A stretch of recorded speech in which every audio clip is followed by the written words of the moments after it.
आजकल की बहुत ज्वलंत समस्या है जहाँ बेमेल विवाह हो रहे हैं और उनमें सबसे बड़ा कारण जहाँ संपर्क जो है अन्य लोगों से ज़्यादा हो गया है। और जहाँ संपर्क होता है, पुरानी नीति कहती है कन्या वरते रूपम, माता वित्तम पिता श्रुतम, बांधवा कुल मिच्छन्ति मिष्टान इतरे जना। जहाँ यदि कन्या को या लड़के को चुनने के लिए दिया जाए तो वो केवल रूप देख करके चुन लेते हैं।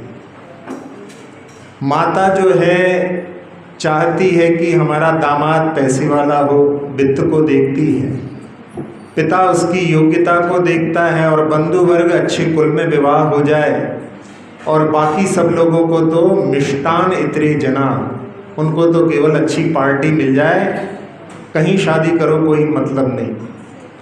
तो जहाँ इसमें पहला दिया है कि रूप देख करके वर्ण कर लेते हैं, जहाँ साथ साथ में अध्ययन करते हैं, साथ साथ में जहाँ सर्विस करते हैं और जिनके बीच में रहते हैं उन्हीं के साथ में ऐसी स्थिति हो जाती है कि फिर वो उन्हीं को पसंद करने लगते हैं। जहाँ अपने यहाँ विवाह के लिए जब दो परिवार तैयार होते हैं तो उसमें उनकी संज्ञा भी अपने यहाँ पर क्या दी है, समधि और समधन। समधि का अर्थ होता है समान बुद्धि, समान आचरण, समान आचार व्यवहार जिनके बीच में है, उनके बीच में यदि विवाह होता है तो बहुत अच्छी तरह से जो है जीवन चलता है। और जहाँ केवल रूप देख करके ही विवाह होते हैं, उसमें जैसी आज की परिस्थिति है उसके कारण में आप लोगों को सुनकर के आश्चर्य होगा कि जितने भी बेमेल विवाह होते हैं उनमें सबसे ज़्यादा डाइवोर्स होता है। चाहे आप चेन्नई, हैदराबाद, मुंबई, बेंगलोर, इनके सबके वहाँ पर आप कोर्ट के यदि डाटा देखो तो उसमें अधिकतर जो हैं नए नए जिनके विवाह हुए हैं और जो बेमेल विवाह हुए हैं उनमें सबसे ज़्यादा रेट डाइवोर्स की जो है देखी गई है।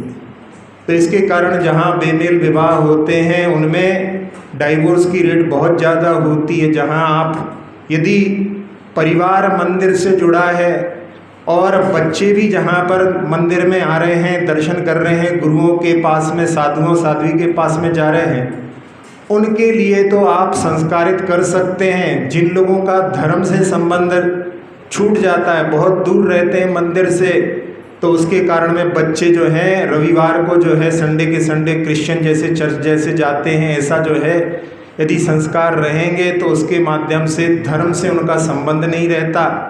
और साधु और साध्वियों को भी उनके पास में जाने की उन लोगों के लिए यहाँ पर इच्छा नहीं होती और उसके कारण में उनके संस्कार नहीं रहते, तो वो धर्म से दूर हो जाते हैं और फिर जहाँ जिसको देखते हैं जिसके साथ में रहने लगते हैं और उसी को वो वर्ण कर लेते हैं। शुरू में तो अच्छा लगता है लेकिन बाद में अधिकतर परिणाम वहाँ पर तलाक के रूप में परिणत हो जाते हैं। तो जहाँ जब तक व्यक्ति मंदिर से जुड़ा रहता है तब तक उसका धर्म संरक्षित रहता है। इसलिए सबसे पहली कोशिश जैन लोगों की होती है कि हम मंदिर के पास रहें। जो लोग मंदिर से दूर हो गए फिर धीरे धीरे धर्म से भी संबंध दूर हो जाता है। तो यदि अपने को अपने धर्म का संरक्षण करना है तो उसके लिए सबसे पहले तो जो है अपने लिए मंदिर से सबको जुड़ना पड़ेगा। और साथ ही साथ में जो मंदिर के संस्कार होते हैं, जहाँ साधु साध्वियों के पास में जाकर के दर्शन करके उनको, और आजकल का जो वातावरण है उसके माध्यम से जहाँ बच्चों को बाहर पढ़ने भेजना पड़ता है, तो सबसे पहले माता पिता को उनसे वार्ता करना चाहिए। आजकल वो नहीं है कि वो अपने हिसाब से, जैसा कि जहाँ पर मैना सुंदरी ने कि आप जिसका चयन करेंगे मैं उससे विवाह करूंगी, लेकिन उस समय में भी आधा भाग जो सुर सुंदरी का था उसने उस समय में अपनी इच्छा व्यक्त भी कर दी थी। इसे अपने को समझना है कि अपने बच्चों से जो है माता पिता को पहले से ही बात करनी होगी कि अपने लिए किस रास्ते पर चढ़ना है। और यदि अपने लिए पहले से यदि चर्चा नहीं होगी तो फिर उसके बाद में बात इतनी बढ़ जाती है कि फिर बाद में वो किसी की नहीं सुनते। इसलिए पहले से ही अपने लिए जहाँ पर चर्चा करके कि अपने जहाँ धर्म में बतलाया है दो रास्ते हैं, एक तो या तो जो है साधु साध्वी बनो या एक गृहस्थ धर्म में प्रवेश करो। यदि गृहस्थ धर्म में भी प्रवेश करना है तो धर्म का संरक्षण करते हुए अपने लिए किसका चयन करना है, ये दृष्टि यदि अपनी बच्चों से पहले से वार्ता हो जाएगी तो उसके माध्यम से वो जो है अपने लिए कुछ विचार कर सकते हैं। लेकिन जहाँ पर कोई भी अपन चर्चा ही नहीं करते, उनको बिल्कुल एकदम फ्री छोड़ देते हैं और उसके बाद में फिर जो है अधिकतर जो है माता पिता पछतावे में ही रह जाते हैं। तो जहाँ इस ज्वलंत समस्या का समाधान सब परिवारों के अपने घर से ही प्रारंभ करना पड़ेगा, तब इस समस्या से कुछ हद तक जो है अपन बच सकते हैं। बाकी तो जो है जैसे ही जो बाढ़ चल रही है उसके माध्यम से धर्म की बहुत क्षति हो रही है और उसके माध्यम से धीरे धीरे अब जहाँ पर वो बात करते हैं कि यदि कन्या का जो है विवाह आप बाहर नहीं करना चाहते तो बाहर की लड़की लेकर के भी नहीं आए। यदि अपन कह दो कि नहीं बाहर की लड़की आप लेकर के आ सकते हैं तो फिर कन्या भी कहती है कि हम क्यों बाहर नहीं जाएं।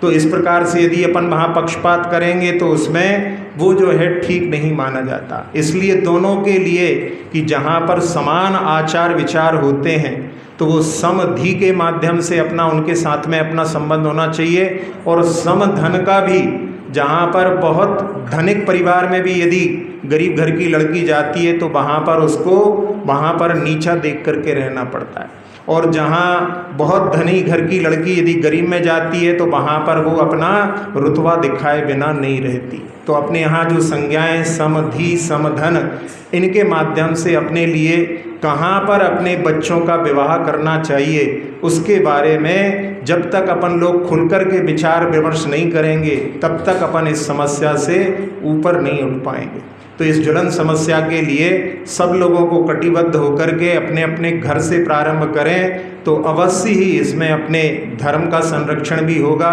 और बाद में पछताने के बाद पहले अपन यदि पहले से कहते हैं कि जहाँ पर पाल नहीं बांधो और बाद में बरसात के समय में पाल बांधो तो फिर वो कुछ काम नहीं करता, या जहाँ आग लग जाए फिर कुआं खोदो तो कुछ काम नहीं आता। उसके पहले अपने को जागृत होकर के कटिबद्ध होकर के कार्य करना पड़ेगा, तब अपन अपने धर्म का संरक्षण कर सकते हैं और दूसरों को भी जो है धर्म के मार्ग पर प्रेरित कर सकते हैं।